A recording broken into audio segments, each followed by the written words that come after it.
Okay,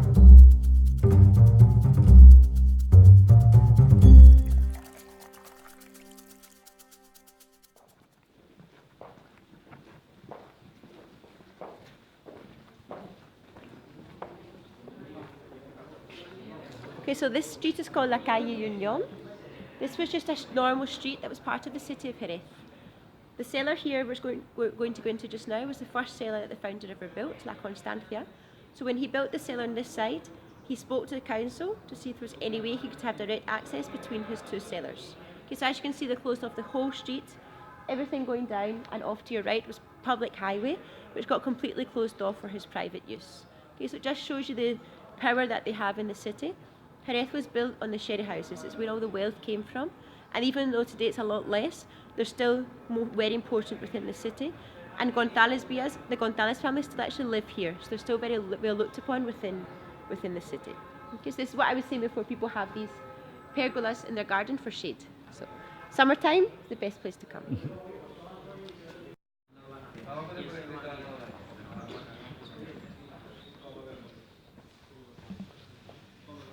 Okay, so this is La Constancia. This is the first cellar that the founder built. So he started to build in about 1853. So previously he just hired in the region. For him, this was a whole new experience, building up a winery, so he wasn't too sure how it would go. So previously he would just hire, and when he seen things going well, he started to build his own cellar, very little by little. Now Constancia just means consistency or constancy. It's what he looked for in both his private and his working life, okay, which is why he named his first cellar La Constancia. Okay. So traditionally we had Tío Pepe in this cellar, but 6 years ago was the 175th anniversary of the company. So we wanted something really special. I told you before we have really rich historic archives, so we wanted to show these to the public. So we emptied this cellar, we set up an exhibition which told 175 years history of the company, and well, unfortunately it's been taken down, and nowadays this cellar is used for weddings, flamenco, zambombas, art galleries, all sorts of things.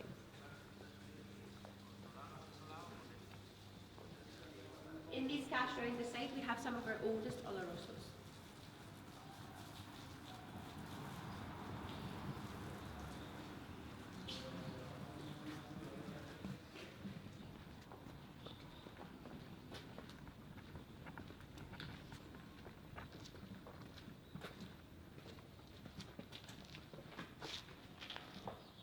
Okay, so this is a continuation of La Constancia. So these are some of the oldest soleras that we have in González Byass.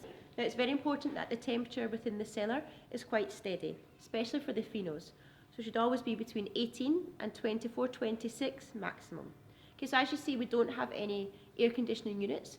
We're still using the traditional methods, which are a few different things. For example, you can see that all of the casks are on the sand, which is called albero, which is the same as used in the bull ring. So on very hot days, this gets watered. Okay, so it brings the temperature down and the humidity up within the cellar. Also, the cellars have very big high ceilings. You know, they're called the cathedrals of Jerez. So this structure is really useful because it has good ventilation and it traps all the hot air at the top of the ceiling.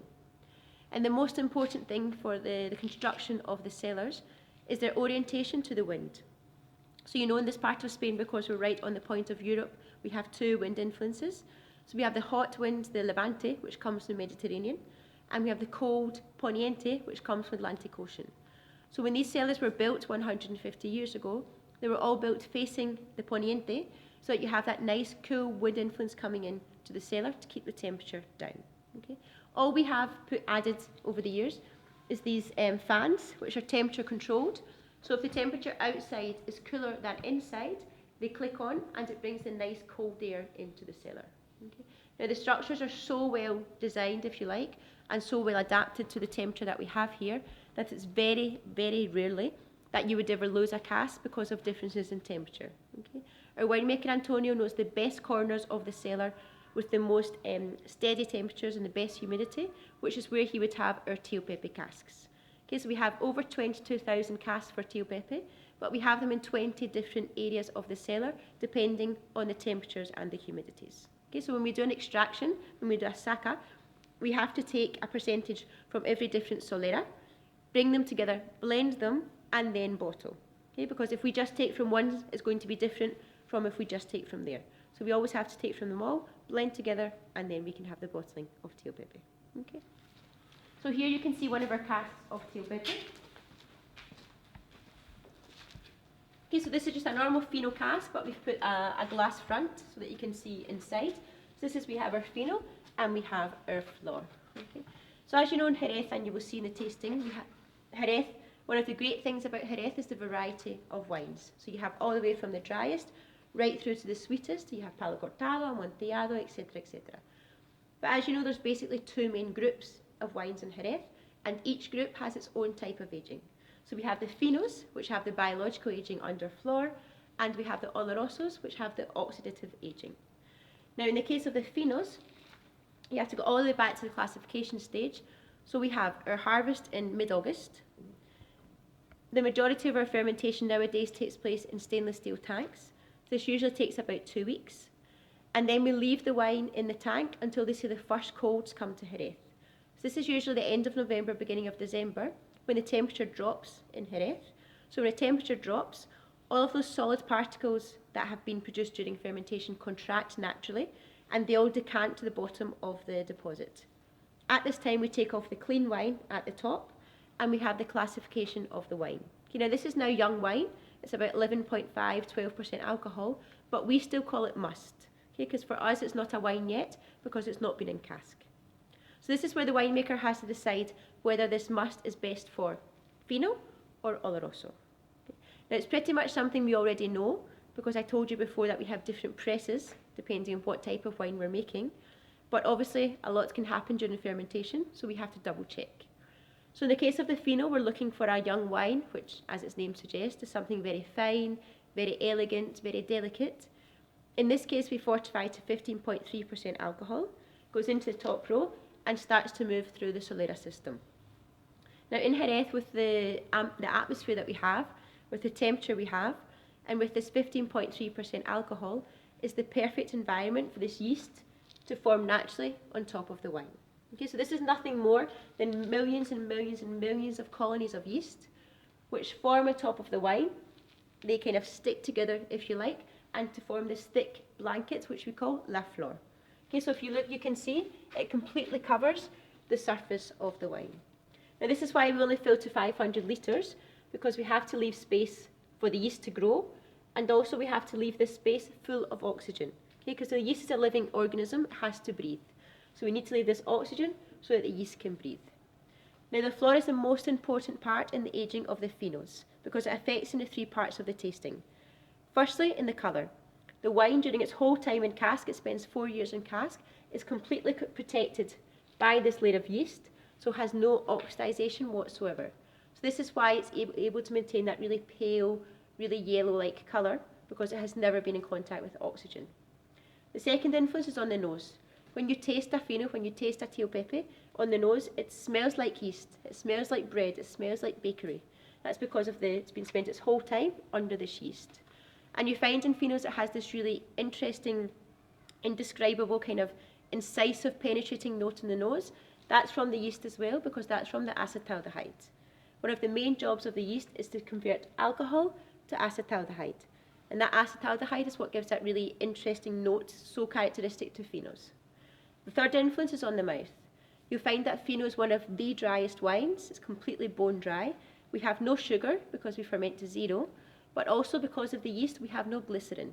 Okay, so you know glycerin or glycerol would usually give a slight sweet sensation to the wine. However, this has been completely consumed by the yeast. We have to remember that the yeast is a living organism, so it needs oxygen to survive, but it also has to eat. It has to consume all the nutrients that we have within the wine. One of its main nutrients is going to be the glycerin.